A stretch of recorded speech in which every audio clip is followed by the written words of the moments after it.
मित्रांनो, R S publication या YouTube चॅनलमध्ये आपल्या सर्वांचं हार्दिक स्वागत आहे। आजच्या व्हिडिओमध्ये चालू घडामोडी याविषयी काही प्रश्न पाहणार आहोत। या अगोदर जर आपण या चॅनलवरती नवीन असाल तर चॅनलला सबस्क्राइब करा, व्हिडिओ आवडला असेल तर लाईक आणि शेअर करा। तर आजच्या व्हिडिओमधला पहिला प्रश्न या ठिकाणी आपण पाहणार आहोत।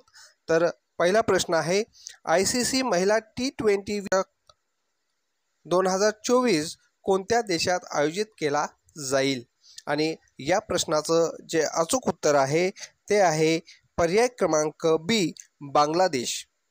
आंतरराष्ट्रीय क्रिकेट परिषद म्हणजेच ICC ने आगामी महिला T20 विश्वचषक 2024 चे वेळापत्रक जाहीर केलेले आहे। बांगलादेशमध्ये 3 ते 20 ऑक्टोबर दरम्यान होणाऱ्या महिला T20 विश्वचषक स्पर्धेची 9वी आवृत्ती असेल। भारतीय क्रिकेट संघ 6 ऑक्टोबरला कट्टर प्रतिस्पर्धी पाकिस्तानशी भिडणार आहे। अलीकडेच चर्चेत असलेला सिंकुला पास कोणत्या राज्यात आहे? आणि या प्रश्नाचं जे अचूक उत्तर आहे ते आहे पर्याय क्रमांक D, Himachal Pradesh. Border road organisation म्हणजेच BRO शिंकुला बोगद्याचे बांधकाम सुरू करण्याच्या तयारीत आहे। हा बोगदा शिंकुला खिंडीखाली वाहतुकीसाठी बांधला जाणार आहे। हे निमुपदम दारसा रोड लिंकवर वसलेले आहे। शिंकुला पास हिमालयाच्या लाहोर व्हॅली आणि लडाखच्या झास्कर व्हॅली दरम्यान 16,580 फूट उंचीवर आहे। अलीकडेच कोणत्या राज्यात स्कूल ऑन व्हील्स उपक्रम सुरू करण्यात आलेला आहे? आणि या प्रश्नाचं जे अचूक उत्तर आहे ते आहे पर्याय क्रमांक बी, मणिपूर।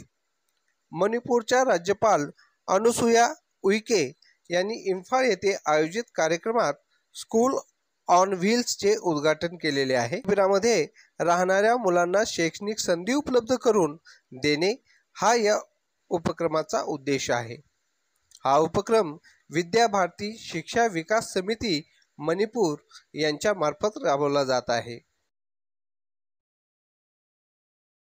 आंतरराष्ट्रीय थॅलेसेमिया दिन दरवर्षी कधी साजरा केला जातो? आणि या प्रश्नाचं जे अचूक उत्तर आहे ते आहे पर्याय क्रमांक बी, 8 मे। थॅलेसेमिया आजाराबाबत आंतरराष्ट्रीय स्तरावर जनजागृती करण्यासाठी दरवर्षी 8 मे रोजी आंतरराष्ट्रीय थॅलेसेमिया दिन साजरा केला जातो। जागतिक थॅलेसेमिया दिनाची स्थापना 1994 मध्ये थॅलेसेमिया इंटरनॅशनल फेडरेशनचे अध्यक्ष आणि संस्थापक पॅनोस एंग्लेझोस यांनी केली। थॅलेसेमिया हा रक्ताचा अनुवांशिक विकार आहे। 46वी अंटार्क्टिक करार सल्लागार बैठक कुठे होणार आहे? आणि या प्रश्नाचं जे अचूक उत्तर आहे ते आहे पर्याय क्रमांक बी, कोची। 46वी अंटार्क्टिक ट्रीटी कन्सल्टेटिव्ह मीटिंग म्हणजे ATCM आणि पर्यावरण संरक्षण समितीची 26वी बैठक 20 ते 30 मे रोजी कोची येथे होणार आहे। या बैठकीत भारत अंटार्क्टिकामध्ये नवीन संशोधन केंद्र स्थापन करण्याची औपचारिक घोषणा करणार आहे। भारताची अंटार्क्टिकामध्ये 2 सक्रिय संशोधन केंद्रे आहेत, त्यांचे नाव मैत्री आणि भारती। कुस्तीच्या जागतिक प्रशासकीय समितीने कोणत्या कुस्तीपटूवर बंदी घातलेली आहे? आणि या प्रश्नाचं जे अचूक उत्तर आहे ते आहे पर्याय क्रमांक सी, बजरंग पुनिया। अलीकडेच युनायटेड वर्ल्ड रेसलिंग म्हणजे UWW या कुस्तीच्या जागतिक प्रशासकीय मंडळाने भारतीय स्टार कुस्तीपटू बजरंग पुनियाला या वर्षाच्या अखेरपर्यंत निलंबित केलेले आहे। यापूर्वी नॅशनल अँटी डोपिंग एजन्सीने म्हणजेच NADA ने डोपिंग चाचणी घेण्यास नकार दिल्यानंतर त्याला तात्पुरते निलंबित केले होते। मात्र भारतीय क्रीडा प्राधिकरणाने म्हणजे SAI ने बजरंगाच्या प्रशिक्षणासाठी सुमारे 9 लाख रुपये मंजूर केलेले आहेत। भारताने अलीकडेच कोणत्या देशातून आपले लष्करी कर्मचारी मागे घेतलेले आहेत? आणि या प्रश्नाचं जे अचूक उत्तर आहे ते आहे पर्याय क्रमांक ए, मालदीव. भारतीय परराष्ट्र मंत्रालयाने नुकतीच मालदीवमधून भारतीय लष्करी जवानांना माघारीची घोषणा केलेली आहे. मालदीवमध्ये मानवतावादी आणि वैद्यकीय निर्वासन सेवा प्रदान करण्यासाठी भारतीय लष्करी कर्मचारी 2 हेलिकॉप्टर आणि 1 डॉर्नियर विमान चालवत होते. मोहम्मद मुइझू यांच्या नेतृत्वाखालील मालदीव सरकारने भारताला आपले सैन्य मागे घेण्याची औपचारिक विनंती केलेली होती. HDFC लाईफचे अध्यक्ष म्हणून कोणाची नियुक्ती करण्यात आलेली आहे?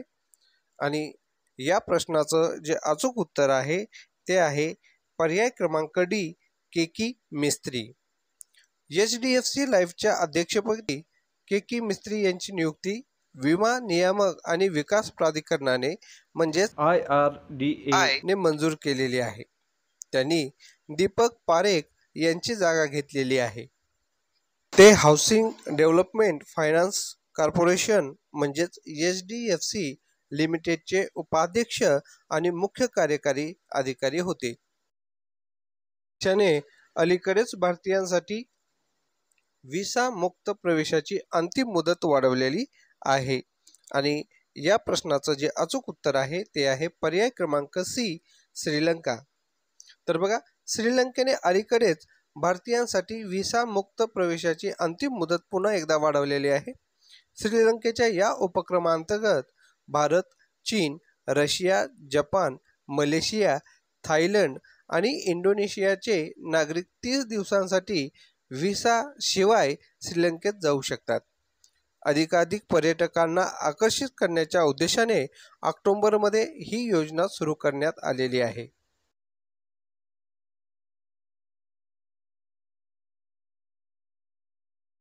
कोणत्या बॉलिवूड अभिनेत्रीची युनिसेफ इंडियाची राष्ट्रीय ब्रँड अँबॅसिडर म्हणून नियुक्ती करण्यात आलेली आहे? आणि या प्रश्नाचं जे अचूक उत्तर आहे ते आहे पर्याय क्रमांक बी, करीना कपूर खान. बॉलिवूड अभिनेत्री करीना कपूर खानची युनिसेफ इंडियाची राष्ट्रीय ब्रँड अँबॅसिडर म्हणून नियुक्ती करण्यात आलेली आहे. करीना कपूर 2014 पासून युनिसेफ इंडियाशी संबंधित आहेत आणि तिने मुलींचे शिक्षण आणि लैंगिक समानता यासारख्या मुद्द्यांवर काम केलेले आहे.